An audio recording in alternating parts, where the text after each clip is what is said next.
Im Startblock A waren die Plätze bisher vergeben. Bikes wie das Cube E-Lite, das Canyon Exceed, Scott Scale oder das Kendall Sculpel HT sind die heißen Carbon-Hardtails für Ausdauerfans. Gelingt's Rose mit seinem neuen PDQ, die Big Dogs im Business anzugreifen? Oder liebäugelt das Bike hier vor mir mit 120 mm Federweg an der Gabel sowieso mit einer ganz anderen Zielgruppe?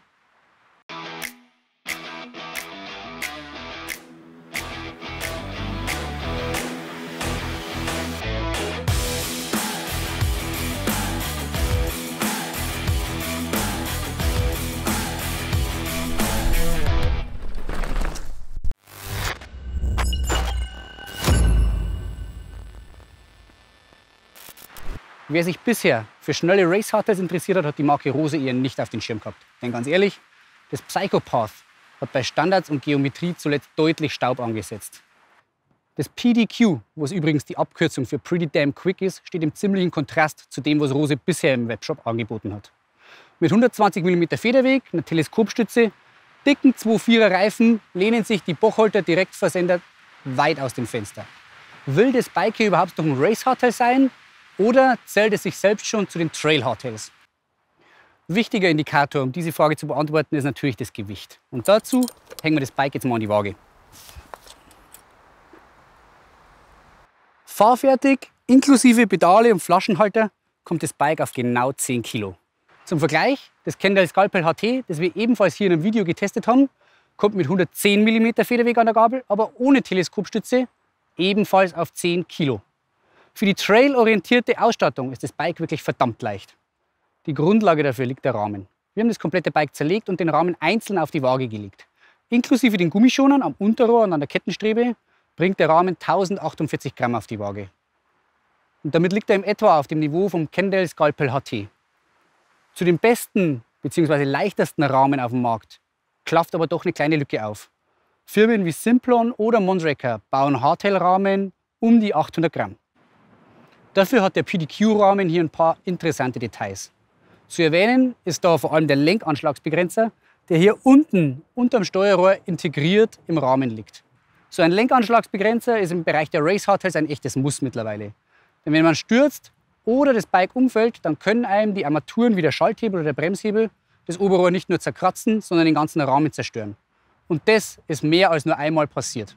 Bei den leichtesten Rahmen am Markt wird so ein Lenkanschlagsbegrenzer oft weggelassen, um etwas Gewicht zu sparen. Außerdem lohnt es sich, hier einen Blick auf die hintere Bremsaufnahme zu werfen. Rose setzt hier nämlich auf den Flat-Mount-Standard, der ursprünglich für Rennräder entwickelt wurde. Der Vorteil von dem Standard ist, dass der Rahmen komplett ohne Gewinde auskommt. Die Gewinde, um die Bremse festzuschrauben, sitzen nämlich im Bremssattel. Sollte man die Schraube von der Bremse mal schief ansetzen, geht im Zweifel nur der Bremssattel und nicht der teure Rahmen kaputt.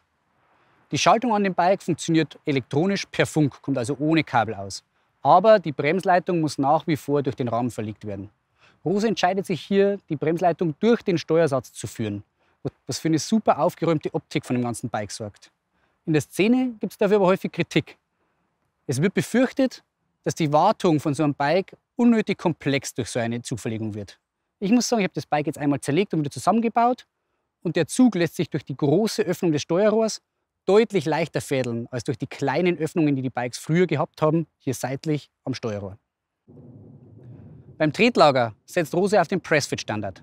Beim Rose Bonero aus Aluminium haben wir das geschraubte BSA-Tretlager gelobt. Wenn es allerdings um das Thema Leichtbau geht, vereint der Pressfit-Standard die größte Schnittmenge aus Leichtbau und Langlebigkeit und Steifigkeit. Bei dem Rad ist es also legitim, den Pressfit-Standard weiter zu verbauen. Dass der Tretlagerwechsel dabei etwas martialisch ausfällt, die Pille muss man dabei schlucken. Schon auf den ersten Metern mit dem Bike kommt die sportliche Ausrichtung zum Vorschein. Die Sitzposition fällt sportlich aus. Der hohe Reachwert sorgt für ein langes Oberrohr, trotz 75 Grad steilem Sitzwinkel. Bei abfahrtslastigen Bikes fällt der Sitzwinkel mit 76 Grad oft noch steiler aus. Aber steiler ist hier nicht immer besser. Denn ist der Sitzwinkel zu steil, lässt sich oft der Nachsitz nicht mehr korrekt einstellen. Wir können Entwarnung geben. Beim Rose lässt sich die Sattelposition so einstellen, dass das Lot durch die Kniescheibe genau durch die Pedalachse verläuft. Hier muss man also keine Angst vor langfristigen Knieproblemen haben. Eine klassische Frage bei Race Hardtails bezieht sich immer auf den Sitzkomfort. Wie viel flext die Sattelstütze? Das Bike hier zeigt aber, dass die Frage mittlerweile überholt ist. Wenn man nämlich den Blick auf die mächtigen 2.4er Reifen hier wirft, die auf einer 30 mm Felge sitzen, dann wird klar, dass hier hinten die Musik beim Komfort spielt. Denn das hohe Volumen der Reifen nimmt kleine Unebenheiten deutlich besser auf, als eine Sattelstütze, die nur wenige Millimeter flexen kann. Bergab zieht das PDQ in der Top-Ausstattung einen Trumpf aus der Ärmel. Im Steuerrohr von dem Bike steckt nämlich die brandneue SID Ultimate Gabel. Und die hat erstmals einen 3-stufigen Lockout. Es gibt also neben der offenen und geschlossenen Position auch den Pedalmodus, den man über den Drehgriff einlegen kann. Und diese neue Zwischenstufe erlaubt es den Fahrwerksingenieuren, die offene Stufe noch sensibler zu machen. In Kombination mit den dicken Reifen und der 30er Felge strotzt das Bike in der Abfahrt hier wirklich vor Grip. Wenn es steiler wird, spielt die Gabel dann mit 120 mm ihren Joker aus. Da hat sie nämlich deutlich mehr Reserven als die üblichen 100 mm Gabeln.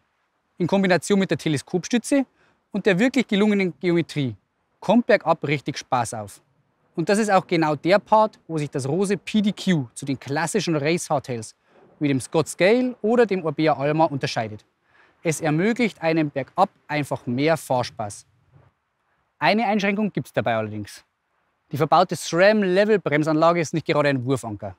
Sie verzögert adäquat, wenn man wenig wiegt. Für Fahrer mit 80 Kilo und mehr dürfte hier mehr Bremspower anliegen. Die Transmission-Schaltung von SRAM tut, was man von ihr erwartet. Sie wechselt die Gänge super zuverlässig und das sogar unter Volllast. Thema Steifigkeit.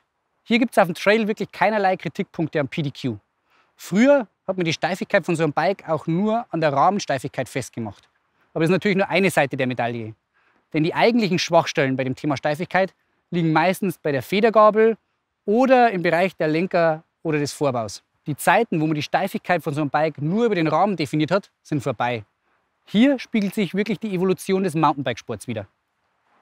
Rose bringt mit dem neuen PDQ tatsächlich mächtig Bewegung in den ersten Startblock der Marathonszene. Denn den Bocholtern gelingt es, mit dem PDQ den Einsatzbereich von klassischen Race Hardtails deutlich zu erweitern. Die 120 mm Federweg, die Teleskopstütze und die breiten Reifen sind ein Gamechanger für den Fahrspaß auf dem Single Trail. Das Gewicht ist mit 10 Kilo trotz der abfahrtslastigen Ausstattung noch on point. Rahmen und Geometrie hinterlassen einen durchdachten Eindruck.